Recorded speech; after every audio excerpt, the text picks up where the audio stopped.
with that, I want to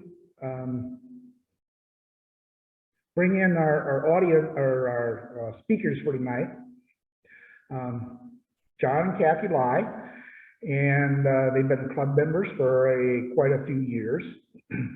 And just kind of through our conversations, you know, it's like, oh, you know, what have you been up to? You know, like, okay, we're going, you know, it's some extravagant place. Like, oh, okay, well, that's kind of cool. And then, you know, you talk to them later and like, oh, we've been here and there and this, and like, wow, that's kind of interesting. So I said, well, why don't we get them to talk a little bit about their travels? I'm just kind of fascinated because they're one of the few people I know that have been to all 7 continents. My brother's been to all 7 continents, but you guys have been far more places than what he has. Some of his travels were courtesy of the U.S. government back in his younger days. But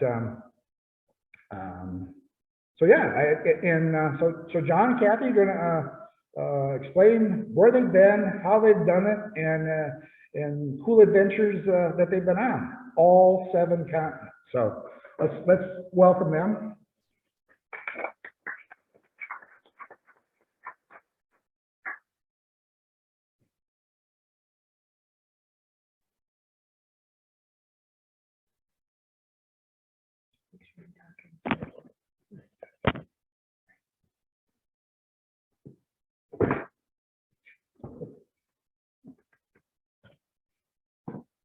Well, thank you for allowing us the privilege to share our experience of traveling to the 7 continents. Although we've traveled to all 7 continents, most of them more than once, we never have really taken granted the beauty that we have right outside these doors. This picture is one, if not my favorite photo that I've ever taken. Some of you may already have guessed, but this photo of the 3 sandhill cranes was taken on an early August morning a few years ago on the Vancouver Loop Trail right outside these doors.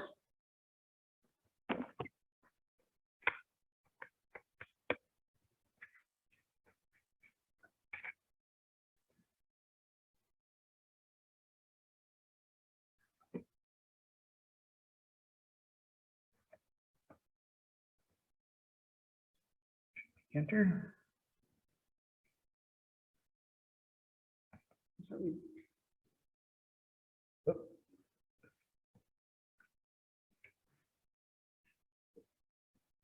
Technical difficulties, whippersnapper to the rescue here.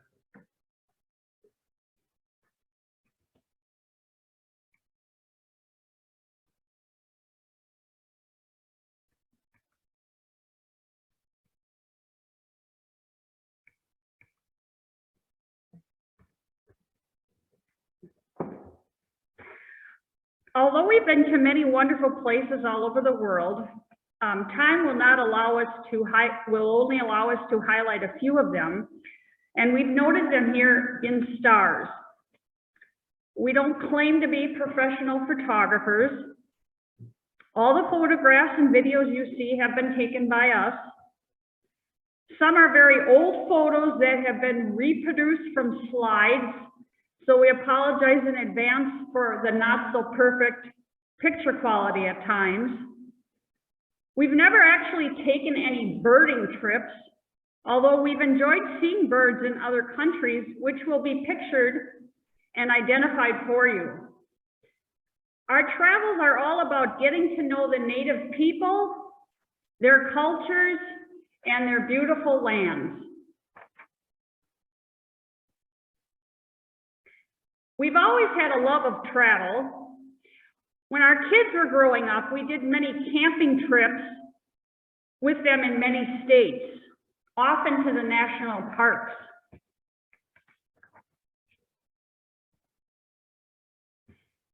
Since I was in my early teens, I started becoming pen pals with other kids from other parts of the world. At one time, I had 32 pen pals, some stateside, some international. Eventually, we were able to meet some of these wonderful people, them coming to visit us in the United States and us going to visit them in their countries. Marie and Pat are just two of the few people we've spent time with and have become good friends with. Pat from South Africa was my very first pen pal, and she and I have now been writing to each other for over 50 years.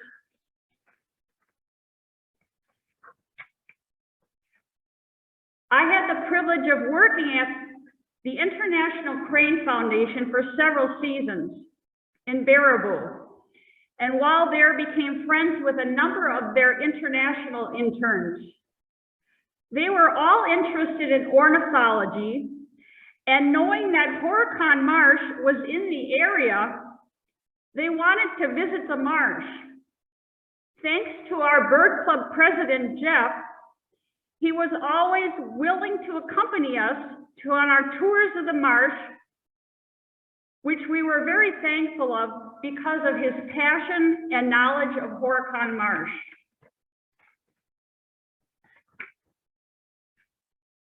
We also got to know Chosi from Bhutan and Sin and Say from Thailand through the International Crane Foundation.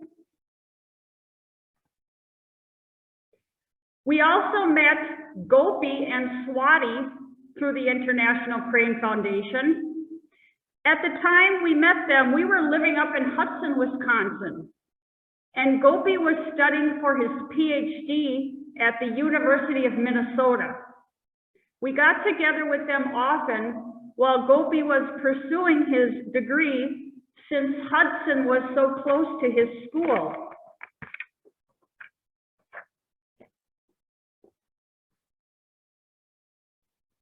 Okay, we're going to start out with North America. I think most of us have all been to North America, and we're just going to point out a couple places in North America that I thought was interesting. I did put a photograph of the manatee and swimming with the manatee in Florida, and I just put that in there just to highlight that this year alone, and the year's not over yet, over 1,000 manatees have been found dead, mainly through starvation. And it's because of the lack of grass that they can get. And it's really just some of the man-made changes that we're accompanying. And we'll be seeing that, we see that as we do our travels. Well, of course, you go to Alaska, you want to see Alaskan wildlife. Of course, there is plenty of Alaska wildlife. This is spectacular. And of course, people go for the scenery as well, because it is very, very breathtaking. And one of the things that I enjoy is glaciers. And it's fun watching the glaciers. Oh, look at that one. Man. That's going to create a wave. That was cool.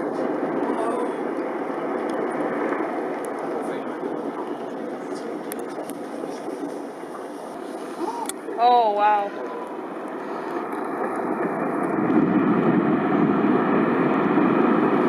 All right. Wow. Yeah.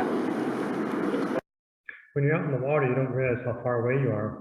And you know, we were allowed far away, but our boat had to make a little quick exit because the wave was pretty huge coming out there. One of the things we also did is went to the top of the world, and that's in Barrow, Alaska. It's on the Arctic Ocean. I did not swim on the Arctic Ocean, but I did walk on water up in the Arctic Ocean. One of the things we were doing out there is that we were taking a walk on the beach, and we saw this beach party going on. And we walked by and they waved us down. And we went down there, and it turns out that they were celebrating the first whale harvest of the year. And they were having some of the whale meat, and they offered us some blubber. And there's no fear that there won't be whales around because I'm eating too much blubber, because it just sits in the bottom of your stomach for days, and it's the worst tasting stuff ever. But it was a real delicacy, the blubber, for them. So it's kind of fun. And of course, also, we like to see a little more about the natives, and that's the up in the Barrow. It's the Indupi. And I'm sorry for my pronunciation of many of these things that we go through tonight because I barely know English.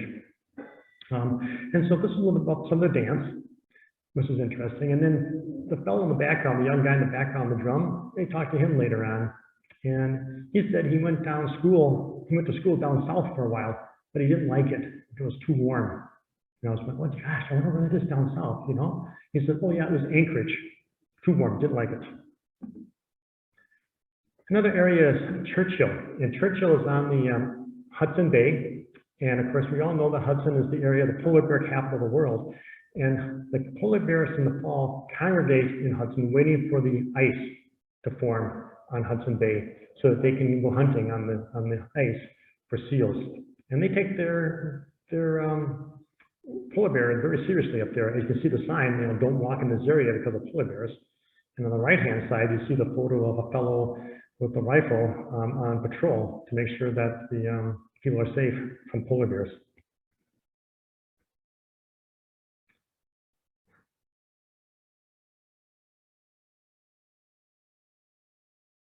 It's always good to see snow when you're up north like this.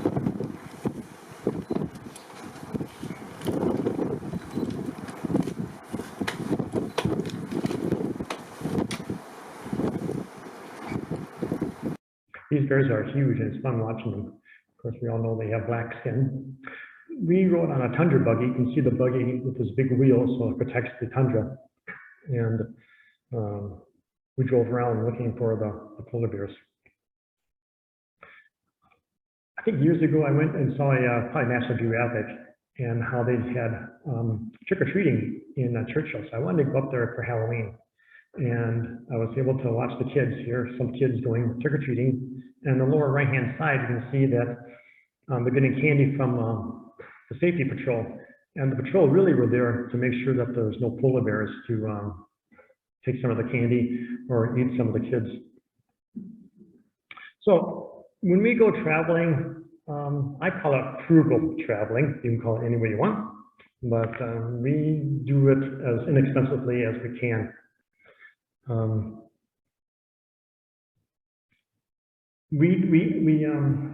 We plan our trips on our own, and when you're doing it yourself, you're able to do some cost-saving measures.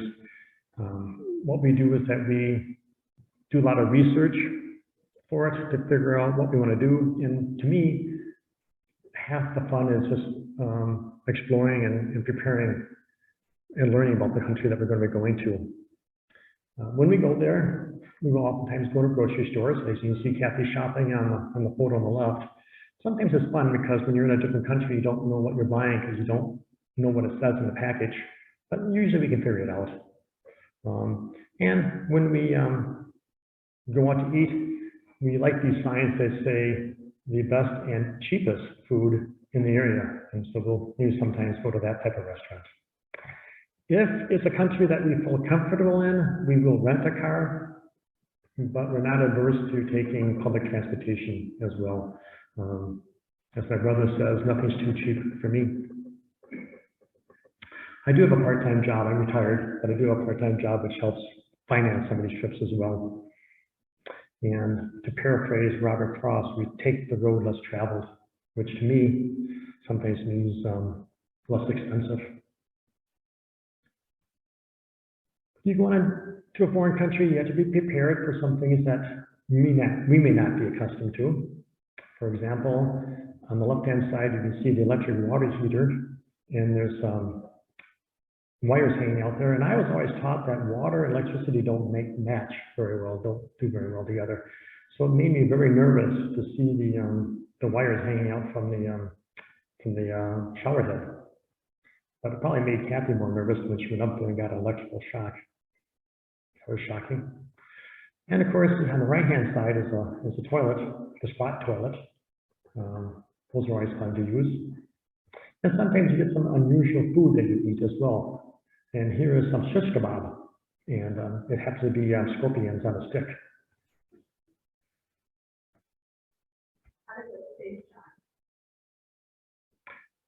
We did not eat that.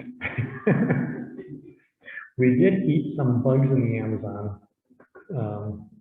but we decided to cook those and not eat them raw like the guy ate them. He bit off the head and ate the bug live.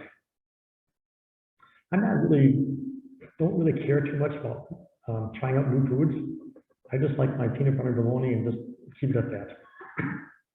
So Costa Rica, it's a close by country in Central America. It's close by. It's small, it's compact, it's about the size of West Virginia, but it has a wide variety of ecozones. I think like 4 ecozones. And it's not that far to fly. And if you want to go there, you can go on a guided tour. And I looked today, and you can take a guided tour for maybe like 10 days for $1,000 or $2,000. And I looked for a flight today, and you can fly to Costa Rica for around $400. I think if you fly to like California, it's probably even more expensive than $400. Now, granted, it's not a direct flight, and you probably sit in the baggage compartment, but sometimes you do that just to save some money for that.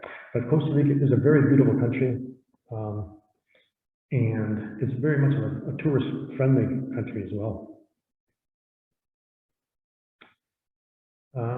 There are a number of birds in Costa Rica, like over 900 species, so I'm not going to name them all tonight.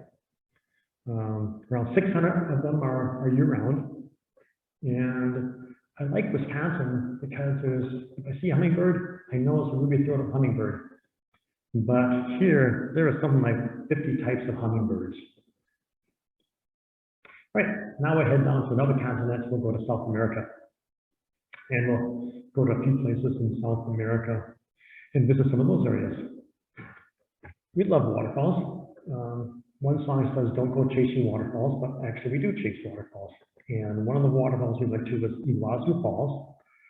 And it is just a spectacular waterfall. In fact, its legend goes that when Eleanor Roosevelt saw Iguazu Falls, she said, "Oh, poor Niagara," because it was just that much more spectacular.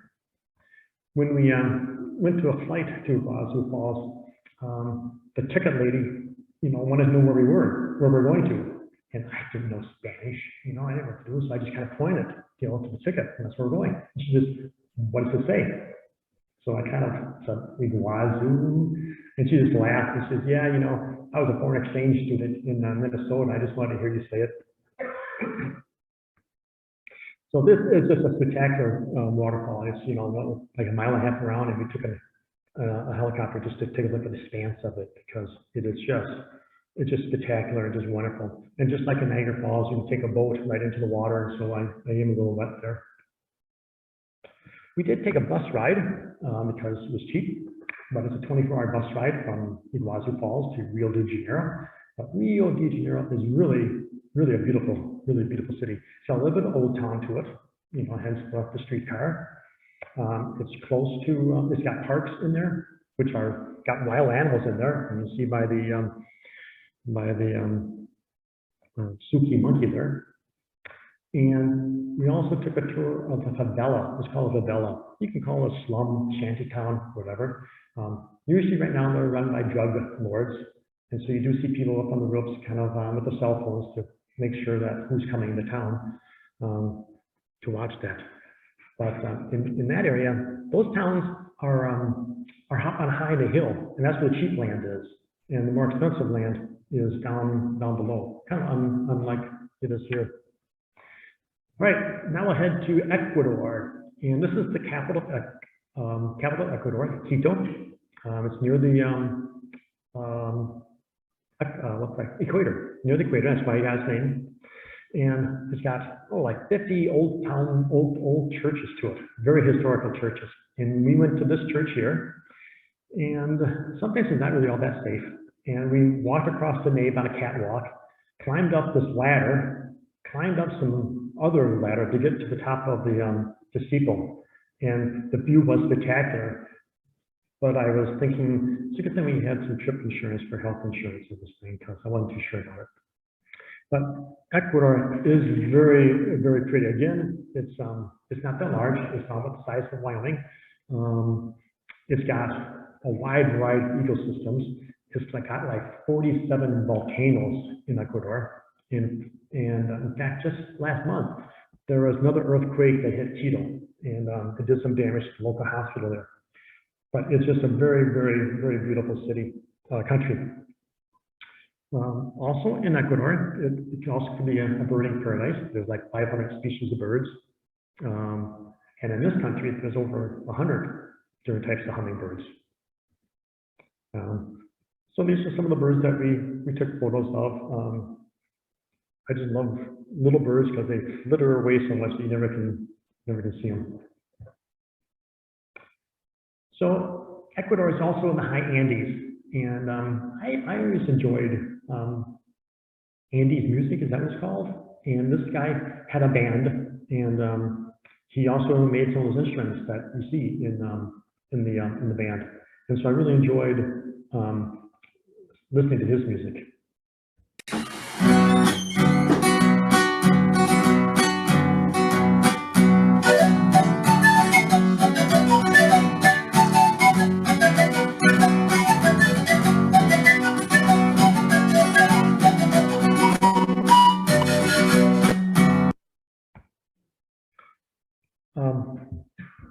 There are natives in Ecuador that are not of Spanish heritage. They're ones that are there, for millennium.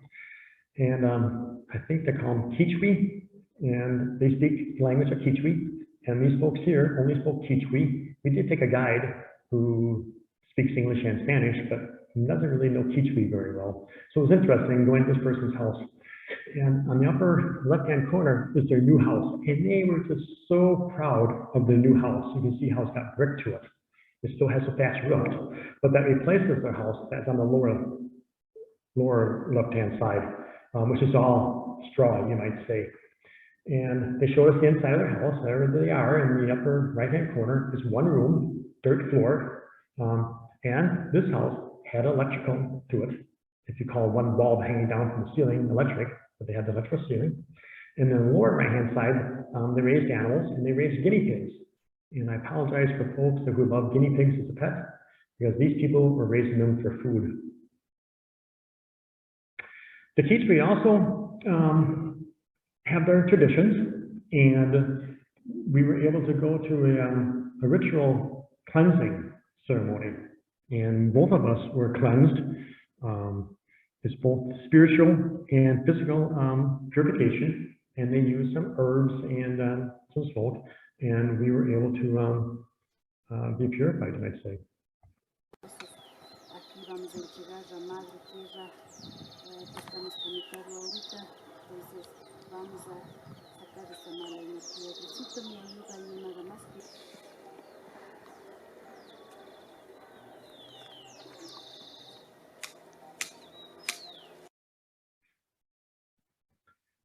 They don't have any Walmarts in those areas. They have local markets, and you can buy anything from strings to yarn to chickens to fish to anything you can think of, even toilet paper. We saw rolls of toilet paper being sold there. You can just buy just about anything at these local markets, and it's a very much of a social thing as well. We also enjoyed this man here. He's a weaver, and he's been weaving since he was like, what, 8 years old, and he's like 82 years old right now. And he still weaves the old-fashioned way with llama or alpaca wool. And so we watched him do some of the process of weaving.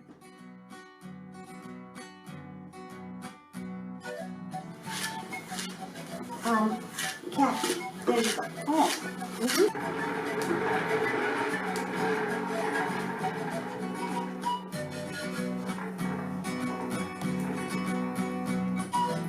No, not even one penny. You just go boom, boom, boom, see, all the stuff. And everything, they got everything.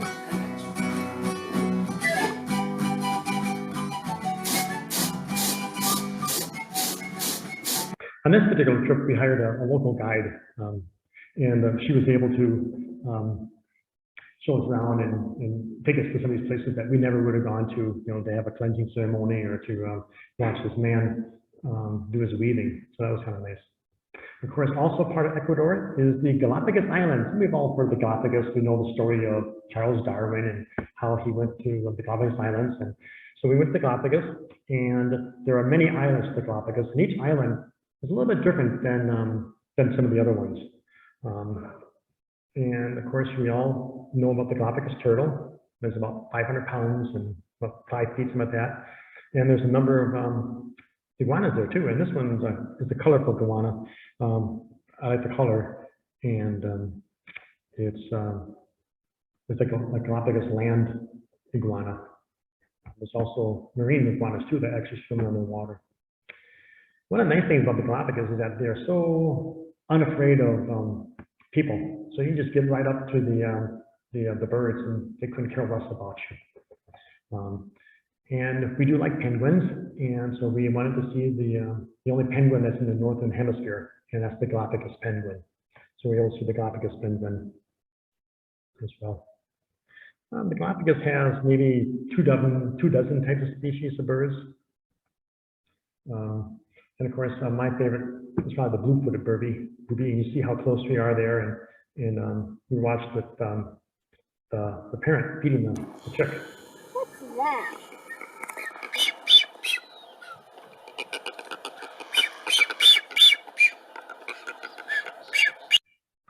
Of course, if you're on a island, there's also water around it, and so we were able to go snorkeling, and it's just teeming with wildlife. It's just great. On the lower left-hand side is a spotted eagle ray, and then we also went swimming with the sea lions, and they look a little clumsy on land, but in the water they just zoom around and just are very playful, and they like to get up to your face mask and then blow bubbles right into your face. We also saw some male dominance on the Galapagos, and these two iguanas were just making sure that he knew which one was boss.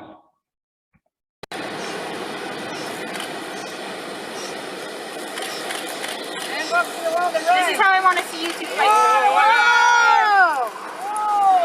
That's the win. Whoa! That's the win. What? That hurt? Yeah. I didn't realize the scope of the World Wrestling Federation. I mean, even here in Galapagos, they're doing that. All right, let's head to Europe now. And we're just going to show a couple areas of Europe. We wanted to see Marie's family. So you can see your picture, the Marie's family on the lower right-hand side.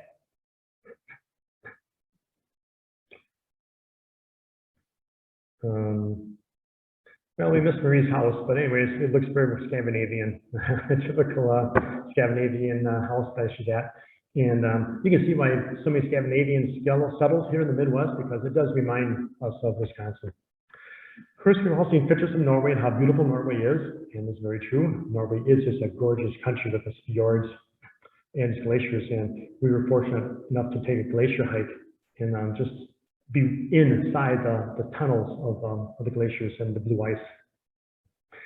And then a little more sobering, in Poland, we went to Auschwitz and also nearby Berkholz. And it's a really sobering experience seeing how well preserved the museum is and memorial from the concentration camps.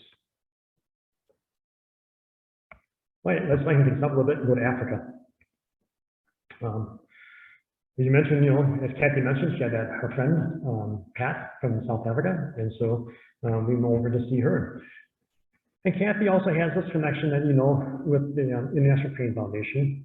And George Archibald, one of the co-founders of the International Crane Foundation, found out that we were going to South Africa and somehow connected with Warwick Carberton, who wrote a book, as you can see, on the birds of South Africa. And he wanted to move from film to digital cameras, but he really couldn't get a digital camera in South Africa. For one, if you mail anything in South Africa, it'll probably get stolen. So it's not a good idea. So we got hooked up to taking this $10,000 camera with us to give to him in South Africa. I was so nervous carrying a $10,000 camera, not the lens, just the camera with me. I mean, that cost more than my car.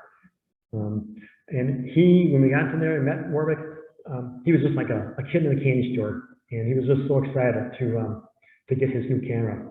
And he has a tradition that he names his equipment. So he named this camera Joka in honor of John and Cathy. And I like to think that I had some part in these photos that he took because it was done with the camera Joka. And he is a fantastic birder and also a fantastic photographer. And I think he's probably taken pictures of every single bird that there is in South Africa. And he also now is working on a book of damselflies and something else that they have down there. Pat took us to a game farm for a week, and we were able to go on safaris. And as she says, you know, you can just get smitten with Africa. And it's just a wonderful country.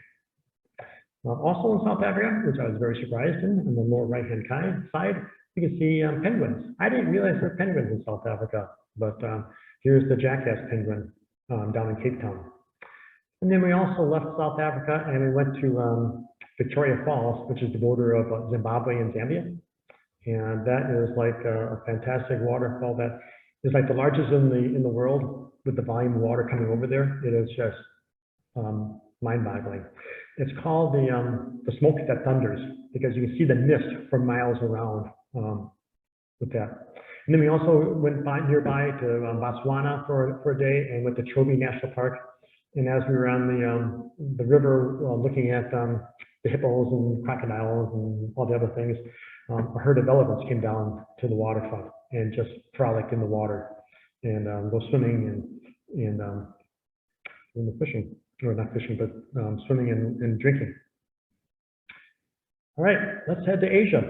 You can't go to India without thinking of the Taj Mahal. Taj Mahal was built in like the 1600s as a mausoleum for his wife. And so inside is actually the tombs in there. And while we were there, we were able to hook up with Gopi and Swati and be with them in India. So you have to do a little research sometimes. And somehow I found out that in New Delhi, the capital of India, they do a changing of the guard, you know, and we all heard of changing of the guard in Buckingham Palace. This was quite an experience of seeing the changing of the guard in India. For the guard! Stand by, stand up!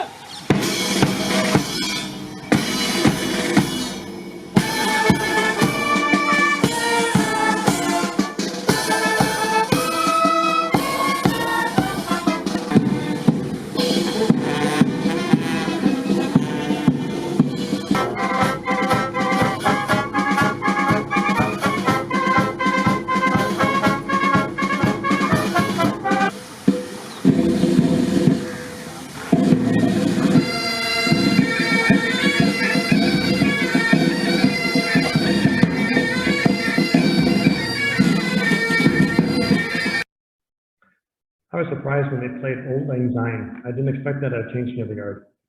And this was not the throngs of people that you see, you know, I guess it's not Buckingham Palace, but I've never been to from Changing the Guard, but just a small group of us watching the Changing the Guard.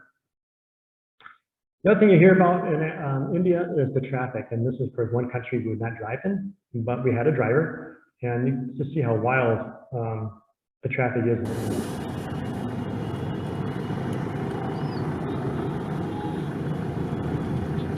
Maze.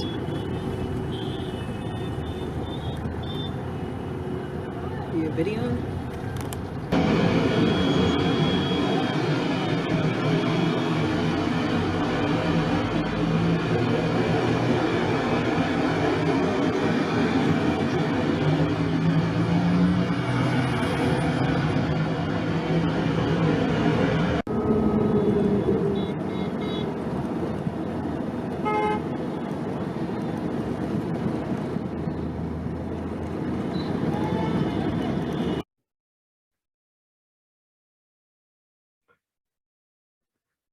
As crowded as India is, there are a number of sanctuaries, wildlife sanctuaries, and many of them were the hunting grounds for the rich and nobles, I guess, years ago.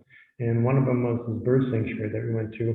It's like 7,000 acres, and it's got like 200 or 300 species of birds on this bird sanctuary. And so we were able to take this little bike, see that in the lower left, upper left-hand corner, the little tricycle that we rode in, and we went birding.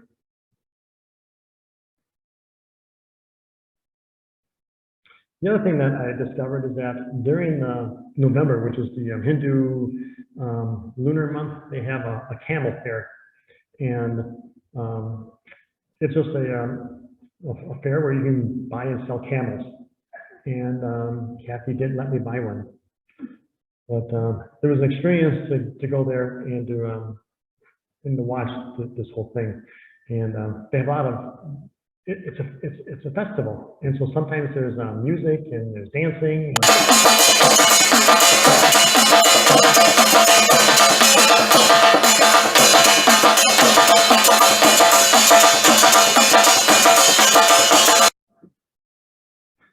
And then they also have some kids performing. You see how many there are, and they were doing this dance.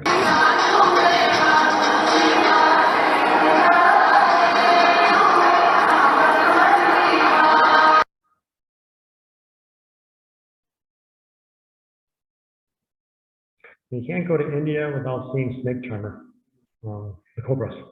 And I think actually it's supposed to be illegal now, but they don't really enforce that too much. You can see how ginger I am, but I am touching the cobra.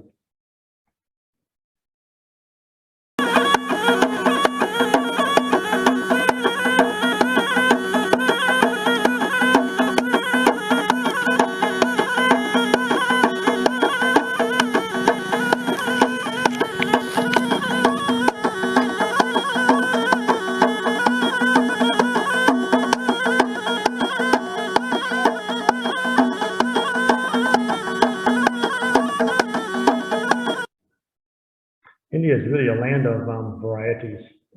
It's just so varied. We were driving around and we saw these ladies picking cotton, and you know, I'm a northern guy. I don't see cotton, and we were amazed to watch them pick cotton. So we had to stop the car. We watched them a little bit, and they waved us over, and they taught Cathy how to pick cotton. These ladies. In the upper right-hand side is a Hindu temple, and there's a lot of temples there. And this one is sometimes called a monkey temple because there are just monkeys running around the place all over the place. And I'm not a big fan of monkeys. And you know, you just kind of stand there and then they jump on you and they start jumping on to the next person. Yeah, it's fun. And we did ride an elephant, and there is some controversy about riding elephants, but we did. And the person in the middle, she's doing her wash. To me, I think she's doing her wash in a dirty area, but that's how she does her wash. The other thing that I didn't quite understand about India, on the left-hand side, when we were with Gopi and Swati, this family over here asked us if Cathy could pose with a picture for them. And so here's the family, who knows who they are, and they wanted a picture with their camera of Cathy. And Gopi kind of explained that, well, they just, with American is a little different, and they wanted a photo of like, they didn't ask me, I don't understand why, but they just wanted Cathy in the photo.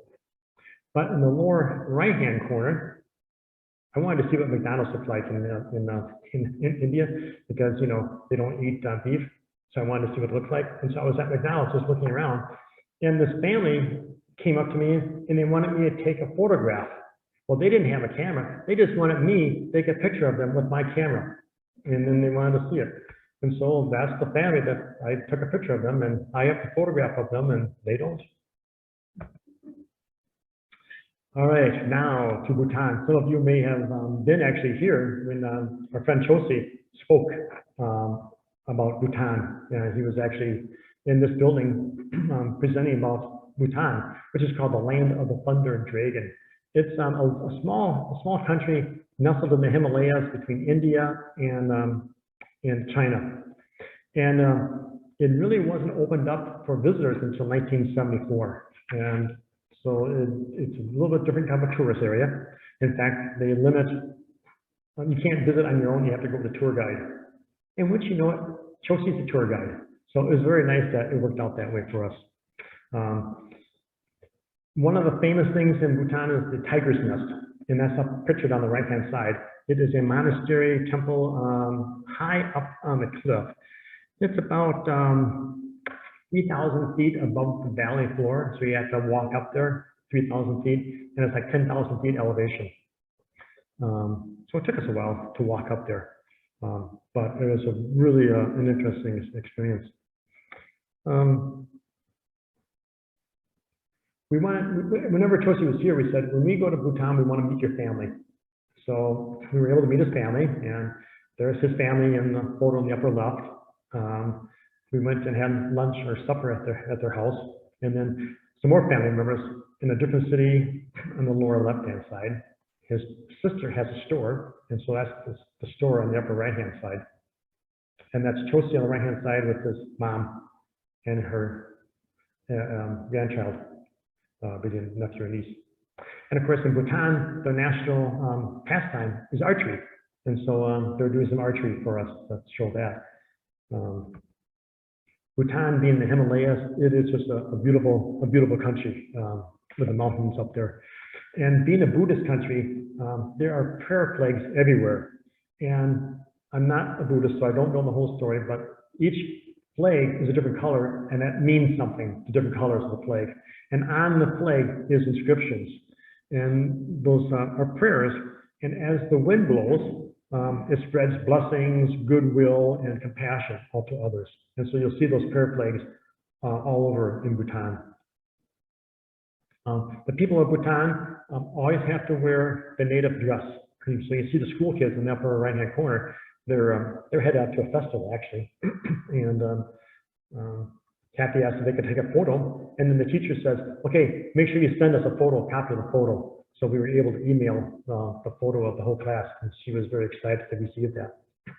But anyways, going back to the dress, if you go to a temple or to a government building, you have to wear the national dress if you're Bhutanese, and so you'll see that.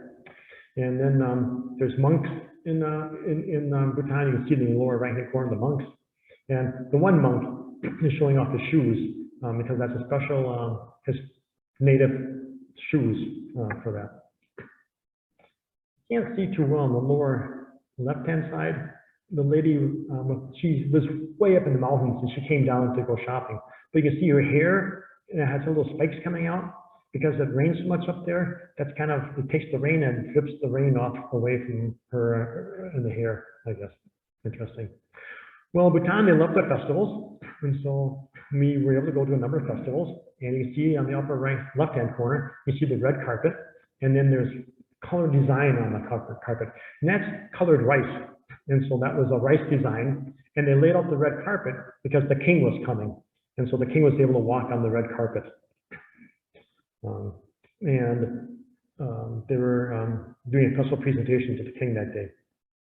Well, the International Crane Foundation had worked with an area, a town in Bhutan, because every year the black-necked cranes winter in the valley of in Bhutan for the winter. And cranes around the world are very, very special. And in Bhutan, the black-necked cranes are very special because they're a reincarnation of two deities. And so we went to the crane festival in Bhutan, and the local kids perform a dance.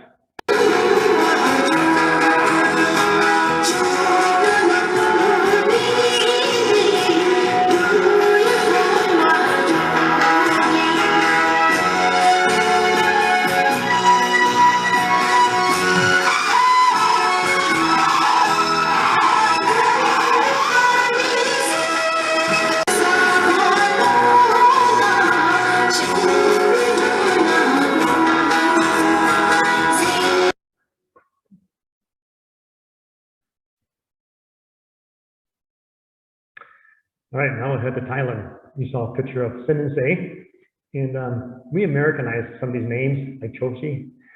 That's not really his name. We just call him Choshi because we can't pronounce his name. Same way with Sin and Say. We can't pronounce their names here, so we just say Sin and Say. And we met the wife Ook, and that's Ook in there. Thailand is an interesting country, mixing the old with the new. And we were fortunate enough that Sin and Say and Ook took us around to a national park a couple hours north of Bangkok. And there's elephants up there in that area. You can see the sign in the upper right-hand corner that says, "Beware of wild elephants." We did not see any elephants that time. I think because there's too many people, because I heard now that when they closed the park this last year because of COVID, the elephants came a little more out in the open. But we stayed in this little cabin on the lower left-hand side. You can see that. And of course, once again, there's monkeys in the area. And yeah, you're so careful of those monkeys because we locked the doors so well in our little cabin there. And lo and behold, somehow those monkeys got in there and stole our snacks. You know, and I was hungry. But in the park, we were able to go birding, and it's just a fun area, and it was really fun being with Sin and Say and Ook in there. Now we'll head to Japan, China, and of course, there's the Forbidden City. It's a 50-acre location, so it's a large area when you go inside. And then there's also the Summer Palace on the left-hand side. So we were in Beijing. One of the things we wanted to do is go to the Great Wall, because you're in China, you have to go to the Great Wall. But we really didn't want to go to the tourist area. So we found this spot, and they said that this is kind of out of sticks. You won't be thongs to tourists. And they're right. There weren't any tourists up there. But how to get up there? So there's a line of taxis, and somehow we were able to communicate with one of the taxi cab drivers where we wanted to go. And we convinced them for so much money to take us up there. He really didn't know how to get there. He had to ask directions a couple of times as we were driving up there. But it's like a 2-hour drive up there and a 2-hour drive back. And we got there, and he asked for his money. And I'm like, you can't leave. I need to get back to Beijing. I don't know where we are. And it turns out he just wanted half his money to make sure that we didn't ditch him. And we wanted to make sure that he didn't ditch us. So we were able to go on the Great Wall of China and be there by ourselves and see this thing this one was built around 1300s, I think. One of the things about in Asia and China is that you'll see in parks that they'll do exercising. So if you go early in the morning, you'll see a group of usually older people doing exercises. And so here's a group doing some exercises here. And as in many different parts of the world, the kids wear uniforms. And so here's some school kids in their uniform. And of course, the pretty mandarin duck. All right, another continent, Australia, and of course, the South Pacific. The iconic Sydney Opera House. So we knew some people in Australia. When I backpacked after college in Europe, I ran into an Australian girl, Yaja, and just hung out with her for a day or some of that, and we became friends just for that one day. But when she returned, she worked then, she took a job in England, I believe it was, and she worked there for a couple of years, and then when she was coming back to Australia, she came back to the United States, and then she came visit us. And so we met her in the United States, and I said, well, when we get to Australia, we'll go visit you. And so there's Yaja with Cathy. And then one of my best friends' sister, after she graduated from college, moved to Australia. And so when we went to Australia, Joy took us around. In fact, actually, she became a tour guide and teaches tourism in Melbourne. And we were able to visit her as well.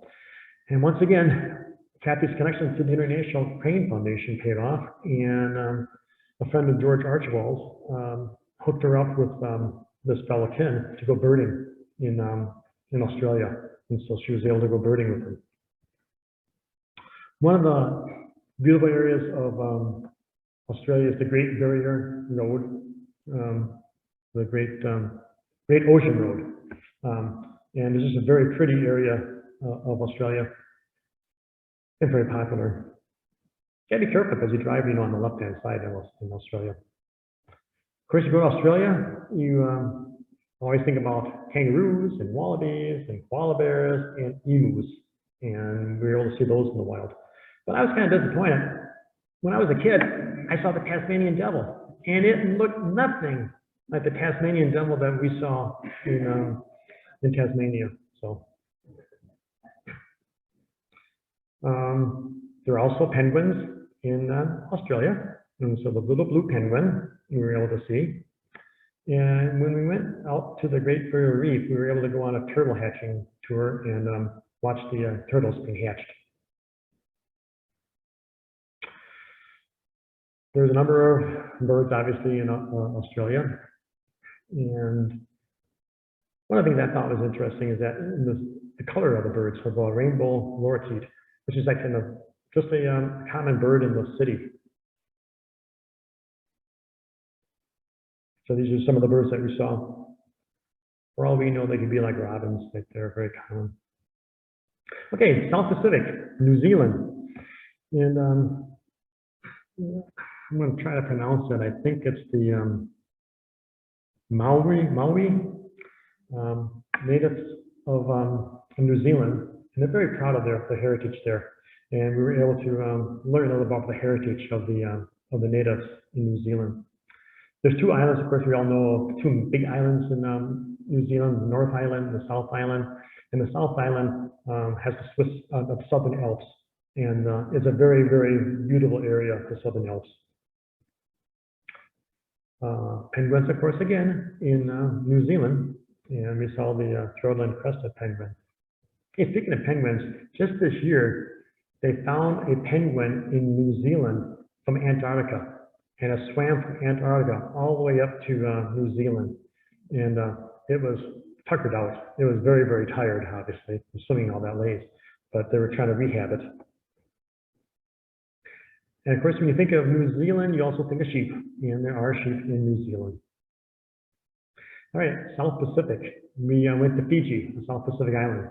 And of course, we all know that in the South Pacific, the water level is rising, and so they had to remove some towns in South Pacific to rise them to higher land because it's starting to the ocean is starting to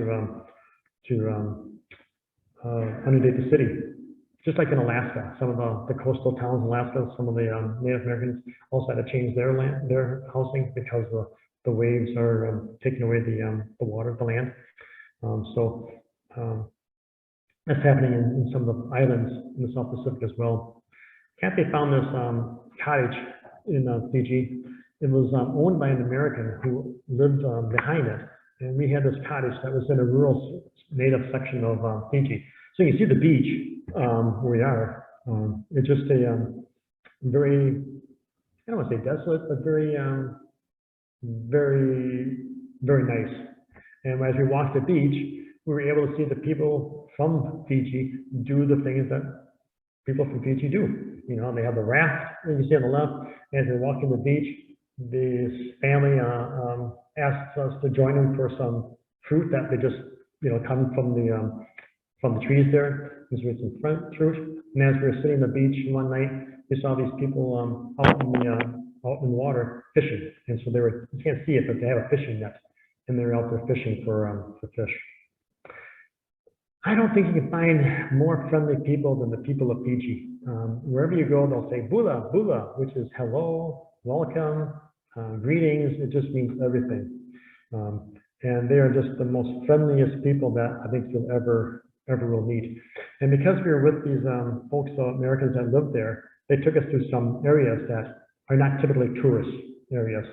They belong to a Rotary Club and also participates in a school, and they took us through a school, and they were able to learn more about their schooling there.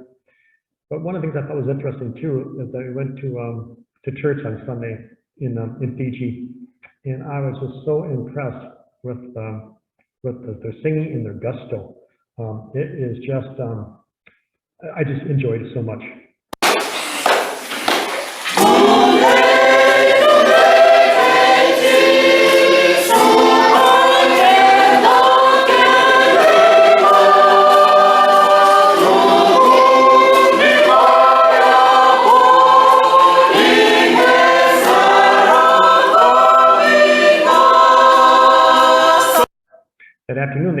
sing-off. Never heard of a sing-off before, but they would all, different groups would sing, and they would kind of have a contest. All right, if you've been counting, there was 6 continents. Now we're on the 7th continent, so hang on. We went on a penguin safari. So we not only went to Antarctica, we went to some islands around, and this is South Georgia. And this is a king penguin colony with 400,000 penguins. Count them if you want to. These are king penguins. They're about 3 feet tall. And if you see the penguins that are brown in the front, those are juveniles, juvenile king penguins. To me, I think the king penguins are just a very beautiful bird. But in Antarctica, there are also gentoo penguins and macaroni penguins with their cute little tufts. I think one of our favorites are the chin strap penguins. And then there's the little Adelie penguins. There's a variety of penguins. But there's also elephant seals in the area. And those elephant seals, you know, they weigh over 1,000 pounds, and so you don't want them to step on you. And they like to have their territory. So they will fight others for their territory.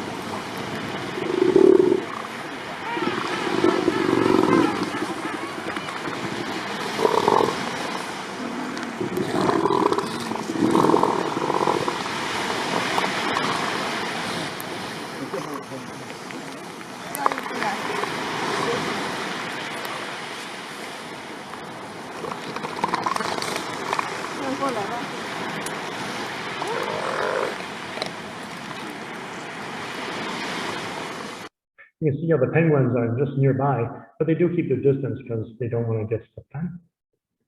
When you think of Antarctica, you also think of whales, and so we were able to see the humpback whales as they were feeding. And as you can see on the right-hand photo, they did get very close to our zodiacs. And of course, you also think of Antarctica, you think of snow and glaciers, and the immenseness is just amazing of that. Just very, very, very pretty of the glaciers. You're miles away from any medical attention, though. So you want to be careful when you're there because there's no medical attention for thousands of miles. But even though you're so remote, there is the evidence of human activity, and we've seen that in a variety of places that we've been to. And as we were on the Zodiac, we saw the seal resting, and you can see around his neck, he's got a rope around his neck. And he must have swam and gotten the rope caught around his neck, and now he can't get it off. And he is got this choking, you might say, on there. There is just a lot of evidence that we've seen of human taking care of many things. For example, in some of the countries we've gone to, some like India with the Taj Mahal, with that white marble, it's gotten to be very dingy. They have to clean it because of the pollution, which even, you know, gets you a sore throat. And other aspects that we see around the world, you see how humans have really made a difference, not necessarily for the best. So I kind of didn't want to end on that, but that's unfortunately. But we went to 7 continents and a whirlwind tour, and we're back at Horicon Marsh. We began on the southern part of Horicon Marsh, and now we're ending up on the north Horicon Marsh here. So for those of you on Zoom that haven't fallen asleep, thank you very much for staying awake. For those of you who fell asleep on Zoom, wake up, we're done. And for those of you that are here, thank you very much for coming here. Appreciate it. Thank you.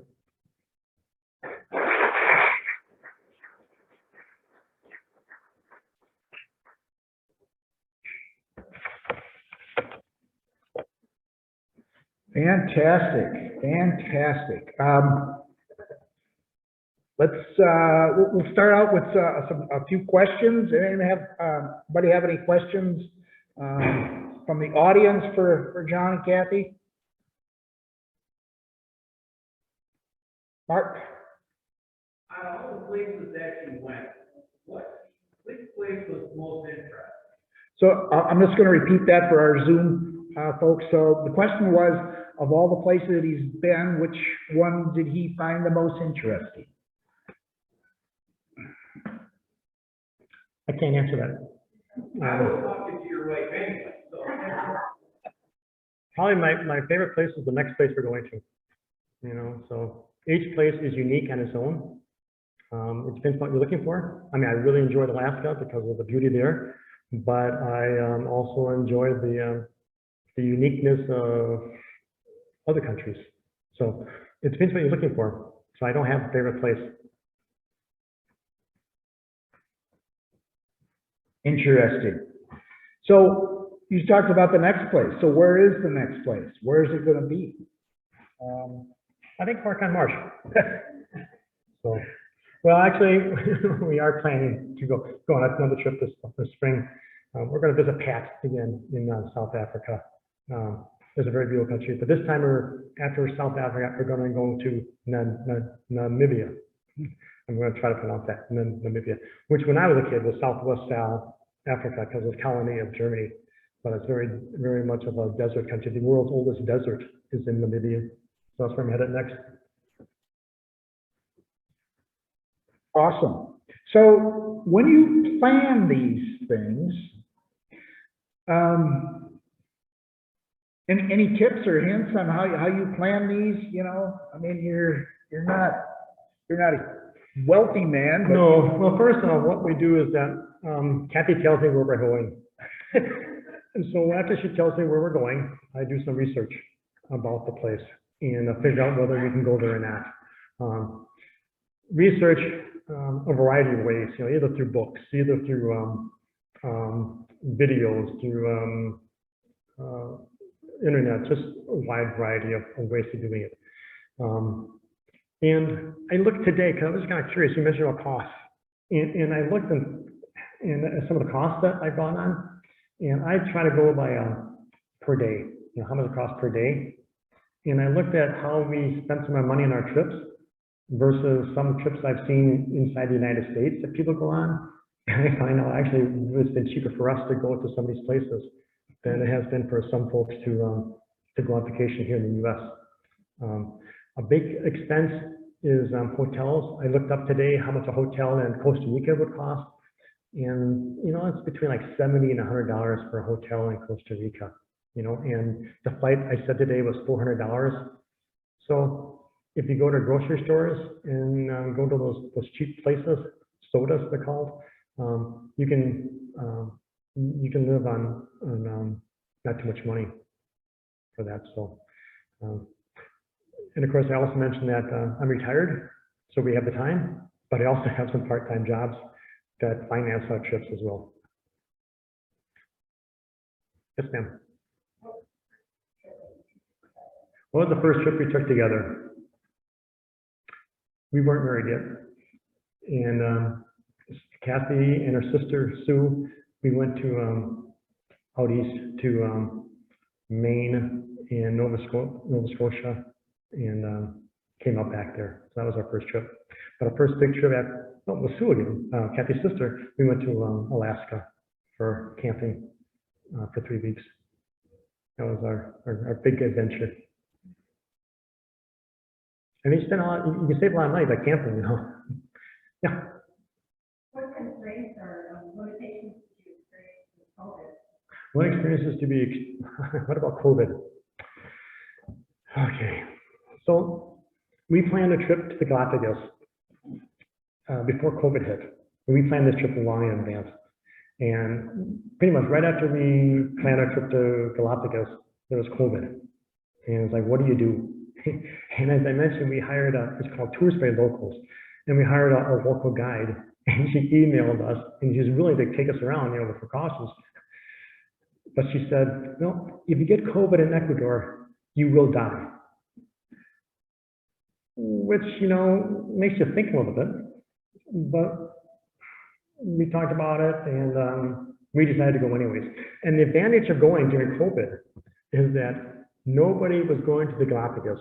And so it was empty. people had not been there for months.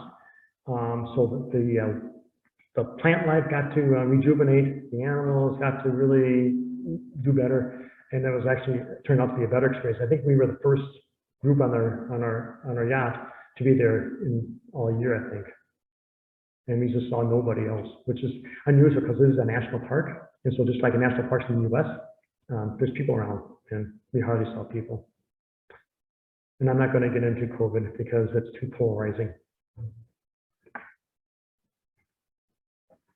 Anyone else? Let's quick check here, see if we have any. Oh, we have all kinds of questions here in the chat.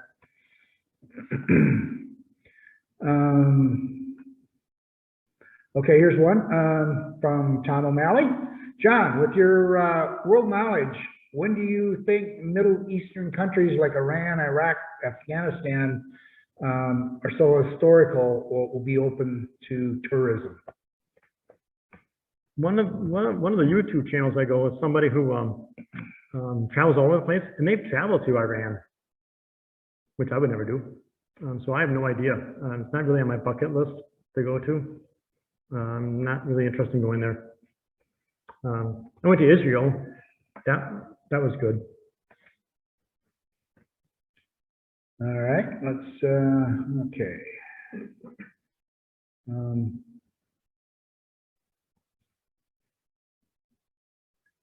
Scrolling through here.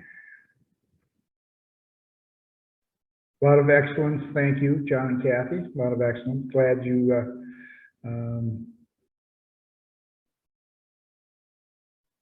okay, here's an interesting question. Thank you for taking us around the world. I would like to know exactly how a squat toilet works. I didn't see the place in which waste can be disposed. So how does a squat toilet work? Kathy, you use that. But while she's coming up here, I want to mention that you go to some of these countries and you know how we got our toilets, and I have a sign on there, and I have a picture of somebody squatting on the seat with a little line through it and says, you don't squat on these things, you sit on it. So, Kathy, how do you use a squat toilet? I have no idea. It's much easier if you're a male. If you're wearing a dress, it's easier than if you're wearing pants, but it's very difficult. And the question about the waste, the toilet paper, that still is an issue today. You don't flush your toilet paper down the toilet. You put it in the waste basket next to you because their septic systems are not the best. And the funny thing is, when we were in Beijing, those squat toilets were pretty frequent things that we had to deal with. And they were having the World Toilet Convention in Beijing, which we thought was so ridiculous because their toilets were just, you know, very difficult to use. Kathy, if I remember, do you flush them? There's a flush. Okay, and that was my other question, there's a flush. I can't remember because sometimes there's a water bucket and you put the water in there too, kind of depends, but there's a big hole that you aim for. When we were in Egypt,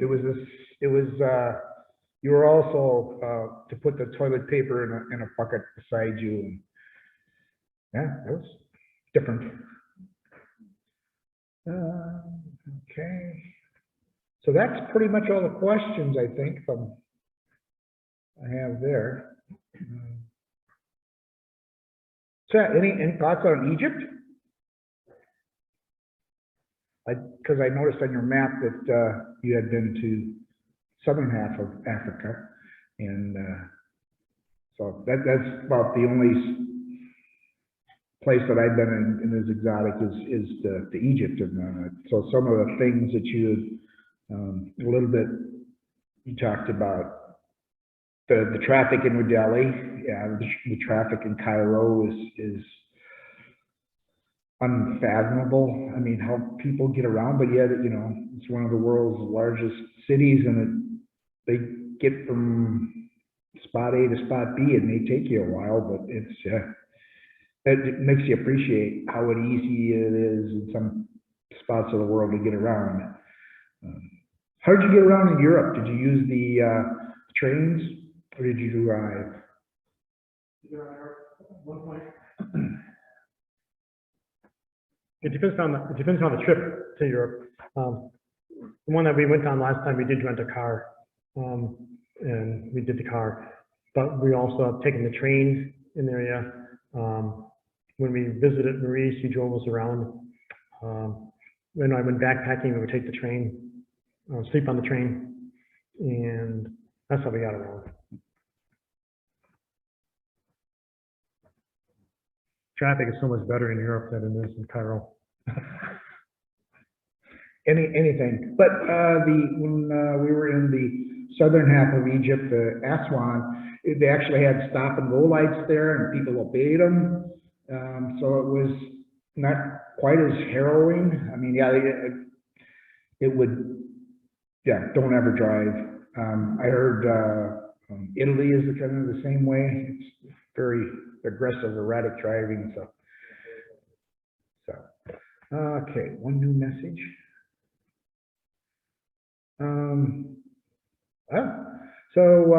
Somebody said here, squat toilets known as Turkish toilets in France. You can put your feet on a rigid pad and squat over the hole between the foot pads and go. Use many of these in France on my 6 trips there. Wonderful country. So there, a fan of squat toilets.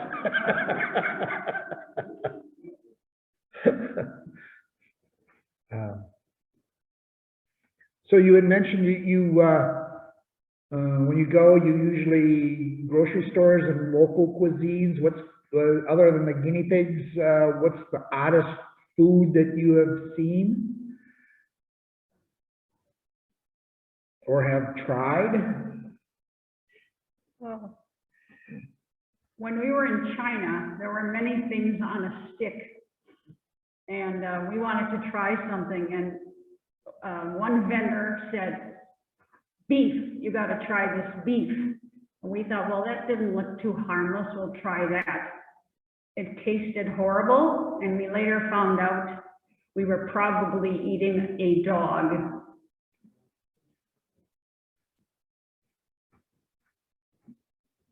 So, my question here again, trying new things, being in strange countries. Have you ever gotten sick? No. So John's shaking his head no.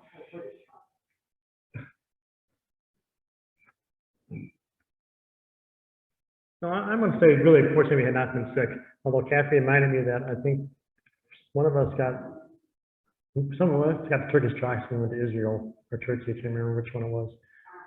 Or a honeymoon. Yeah. That puts a blanket on your honeymoon. But unfortunately, we've been very fortunate of not really getting sick eating the food. Do you drink the local water?